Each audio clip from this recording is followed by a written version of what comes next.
selamat malam Sobat Italk semuanya. Kembali lagi bersama kita di podcast kece ini yaitu Entrepreneurship Talk 2025. Yeay. Wuh. Buat yang baru gabung, selamat datang ya. Di sini kita bakal ngobrol panjang lebar eh, bareng para wirausahawan muda yang punya segudang cerita inspiratif dari mulai ngerintis bisnis, ngatur waktu, sampai tips-tips biar usaha tetap jalan meskipun kuliah.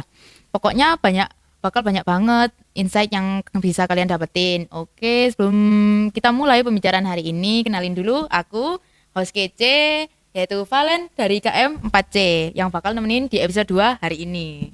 Nah, aku di sini nggak sendirian dong, karena hari ini kita kedatangan tamu spesial yang luar biasa keren. Beliau ini selain mahasiswa aktif, juga punya bisnis sendiri loh, dan masih bisa bagi waktu meskipun harus survive sebagai anak kos. Wah, penasaran banget ya. Langsung aja kita sambut Mbak Nadira. Nah, Hai.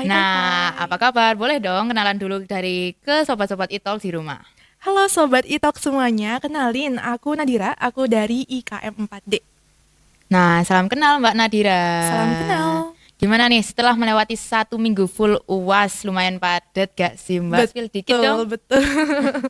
Iya betul banget kita seminggu ini UAS ya. Iya. Mungkin sama kegiatan-kegiatan yang lain aja sih Mbak, mungkin juga sama lah sama teman-teman yang lainnya, organisasi, ada yang mungkin aku juga join UKM juga, terus ada kepanitiaan gitu. 1 minggu full produktif. Aku habis UAS langsung pulang. Terus langsung aja, pengen banget nggak sih kalian denger cerita dari Mbak Nadira? Boleh dong jelasin dikit sebenarnya usaha apa sih yang Mbak tekuni? Terus udah berapa lama? Terus awalnya tuh kepikiran dari mana gitu? Oh, oke, oke. Jadi, mungkin story back dulu ya. Dulu itu, di mmm, semester 4 sebelum UTS, tapi nggak awal-awal banget. Itu aku, punya ide atau aku ada usaha namanya itu dapur kos. Hmm. Nah, dapur kos, terus aku tambahin embel-embel dapur kos kali hub dengan 5.000 kayak gitu. Nah, itu dari apa? Dari, kehabisan uang sih, Mbak. Hmm.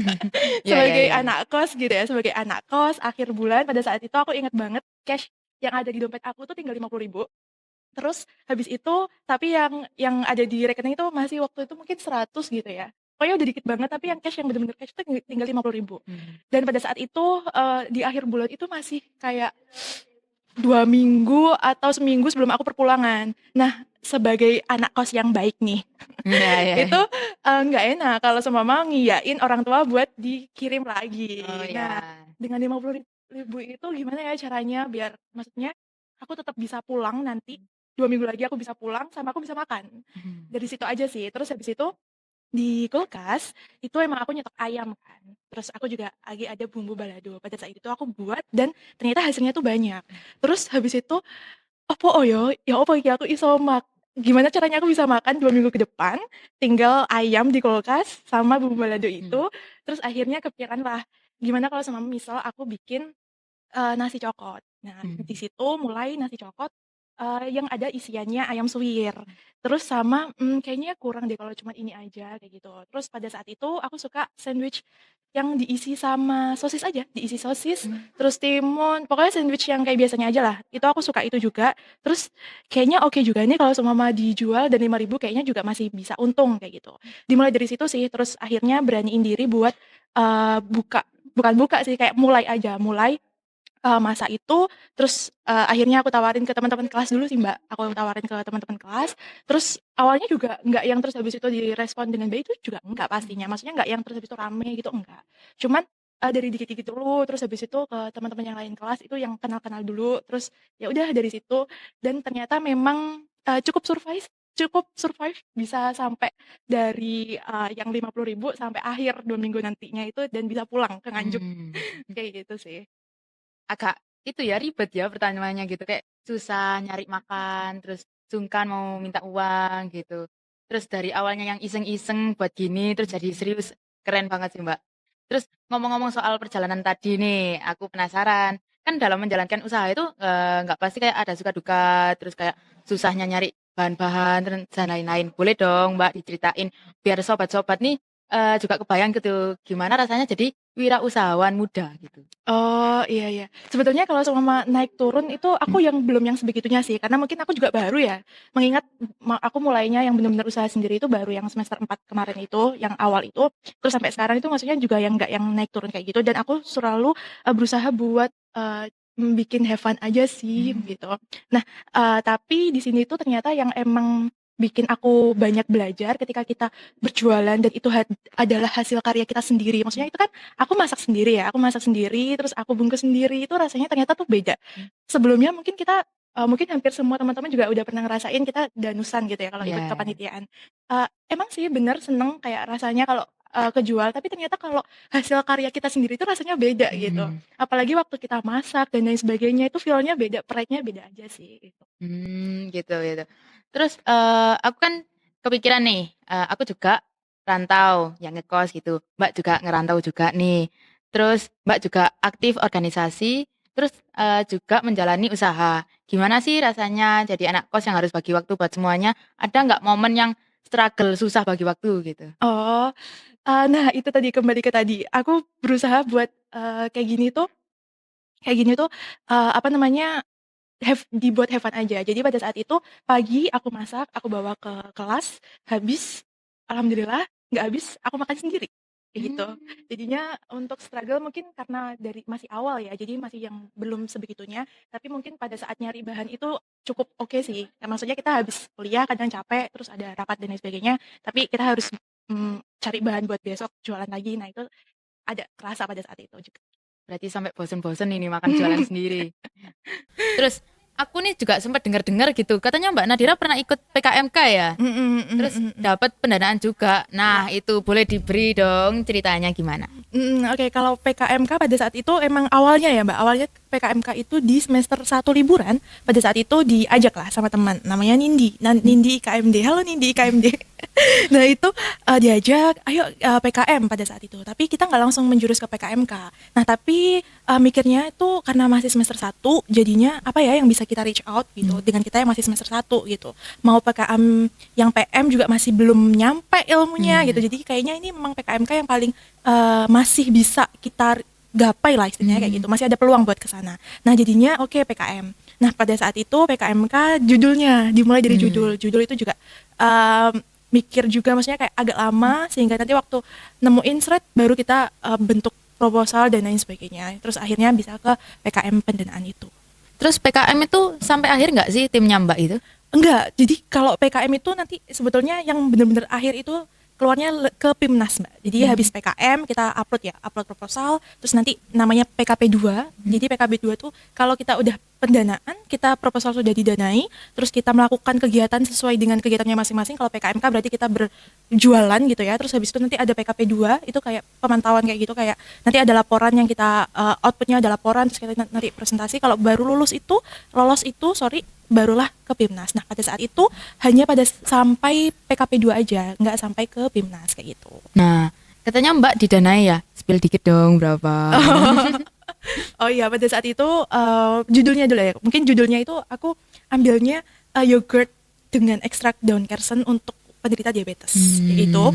Dan itu mengajukannya itu di angka 9 juta, Mbak. Dan pada saat itu ya didanai dan berarti kita dapat 9 juta itu. Sangat sangat menarik sebetulnya teman-teman. Teman-teman kalau memang berkeinginan untuk berkegiatan lebih gitu ya di luar dari organisasi dan juga perkuliahan gitu sangat oke PKMK ataupun PKM-PKM yang lain lah. Tapi mungkin yang pada saat ini kita obrolin kan PKMK gitu. Katanya bisa dikonversi juga ya? Oh iya, betul betul betul. Jadi bisa konversi, tapi memang sesuai dengan sesuai dengan prodinya masing-masing juga gitu ya.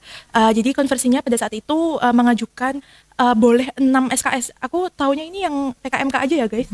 Banyak banget kriterianya yang lain PKM yang lain, cuman untuk PKMK ini bisa mengajukan 6 SKS kalau kita udah sampai didanai.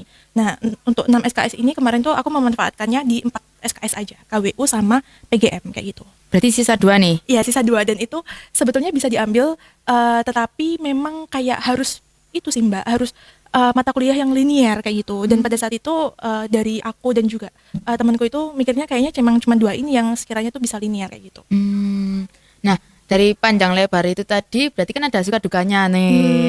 Pasti ada struggle-nya. Ceritain dong struggle-nya gimana? Iya benar.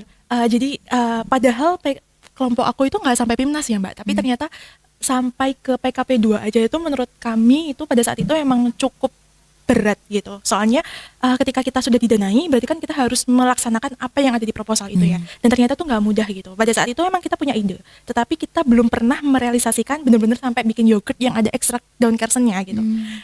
Dan untuk menemukan formulasi yang pas pada saat itu tuh udah nguras tenaga banget. Hampir 1 bulan kita berkutat di laboratorium gizi itu, di lab gizi, dan nggak menemukan formulasi yang pas di situ. Kita down banget, kayaknya kita nggak bisa deh, maksudnya kayaknya ya udah deh gitu, kayaknya kita perlu ngelepas aja gitu. Tetapi di UNER ini emang cukup baik ya, jadi untuk PKM ini ada apa namanya, pendampingan kayak gitu. Dan ketika pendampingan itu memang dosen dari kami tuh kayak ngelihat bahwa oh ini kok kelompokmu kok turun banget ya semangatnya gitu, ayo terus apa ya, bener-bener dibantai, istilahnya dibantai gitu lah, yang ini kurang ini, yang ini kurang itu, dan lain sebagainya. Tapi dengan adanya itu kita jadi dipatik lagi semangatnya. Terus sampai akhirnya PKP 2, meskipun memang mungkin kita nggak bisa lanjut ke PIMNAS, tapi pada saat itu khususnya mungkin aku ngerasa bahwa aku istilahnya cukup puas lah dengan apa yang sudah aku kerjakan. Jadi pada saat itu sih kita sepakat ya, kayak ya udahlah nanti PIMNASnya kayak gimana terserah, yang penting PKP 2 ini kita harus on the track UNER gitu, kayak gitu. Berapa lama itu? Lama banget sih, aku ngerasanya tuh dari awal tahun sampai Agustus. Jadi pada saat itu mungkin kalau teman-teman liburan gitu ya, liburan semesteran Sibuk. genap ke ganjil, nah itu aku nggak liburan itu. Gitu. Sampai makan waktu liburan. Iya, makan waktu liburan kayak gitu. Nah, dari pengalaman itu semua nih, dari sampai PKM, terus maunya ke PIMNAS tapi gak jadi, terus habis itu ngembangin usaha apa tadi? Dapur kos. Nah, itu pastinya kan sibuk juga sama kuliah. Nah, terus juga uangnya pas-pasan nih. Betul, Nah, itu gimana nyisihin uang buat itu? Untuk nyisihin uang itu kan biasanya tuh kalau dari orang tua, mungkin ada yang mungkin dari orang tua atau mungkin ada yang beasiswa, itu kan mekanismenya beda-beda. Yeah. Ada yang seminggu sekali, ada yang sebulan sekali. Sebetulnya untuk yang memanage itu yang bisa kita sendiri sih, kayak gitu ya. Yang paling menurut aku pribadi ini yang paling nguras banget itu bukan makan tapi jajannya. Benar. Kita sekali jajan ke kantin misal atau ke Danusan misal, itu bisa 10.000 Yeah. habis, 20.000 bisa habis kayak gitu. Jadi pinter-pinternya kita aja sih sebetulnya buat ngatur, nyisihin, sama biar usaha yang sama teman-teman punya usaha itu biar bisa kembang lebih gitu. Terus ini kan minggu UAS nih. Ada niatan jualan nggak? Nah, kalau buat minggu UAS ini sebetulnya sangat, kalau menurut aku sendiri ya, kalau aku ngelihat pasar yang ada di FKM gitu ya, itu kurang strategis sih Mbak buat jualan. Karena memang kalau kita UAS kan biasanya satu matkul berangkat, teman-teman udah pusing, terus habis itu pulang, teman-teman juga pengennya pulang. Nah, jadinya pada saat ini pun aku juga nggak lagi jualan sih teman-teman, tapi kedepannya bisa lah. Berarti libur nih? Iya, Libur sampai libur. lanjut semester 5 nanti? Iya. Ya.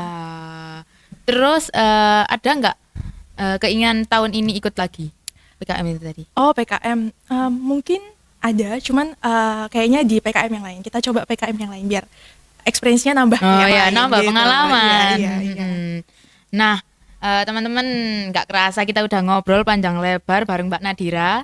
Terus banyak banget insight yang didapat, yang dibagikan malam ini, mulai dari cerita perjuangan, terus suka duka, terus perjuangannya PKM gitu, sampai tips-tips biar tetap produktif meskipun statusnya tetap anak kos gitu. Aku yakin banget tadi bakal bermanfaat banget buat teman-teman yang lagi nonton ini, yang mungkin sebelumnya ragu-ragu, terus takut buat mulai, terus nggak tahu mulai dari mana. Nah, setelah dengar ini kalian jadi tahu mulai dari mana, terus mungkin ada yang udah langsung kepikiran ide mau buat apa gitu. Terus jangan takut buat mulai guys. Oh, Nah, kita juga pengen dong closing statement dari Mbak Nadira. Silahkan Mbak. Oh iya, sebelumnya pastinya terima kasih banyak buat Mbak Valen dan juga teman-teman semuanya. Tapi buat yang ada di rumah nih, sobat iTalk gitu ya, sesuai tadi yang udah dibilang Mbak Valen, jangan ragu untuk memulai. Dan juga segala keterbatasan yang ada di punya kita itu bahkan mungkin akan menjadi sesuatu yang lebih kalau kita bisa nge-brainstorming untuk lebih kreatif, kayak gitu aja sih. Semangat buat teman-teman semuanya. Semangat semuanya. Makasih Mbak Nadira buat closing Terima statementnya. kasih Mbak Valen. Mantep banget guys closing statementnya. Kalian sudah semangat gak sih dengar closing statement tadi?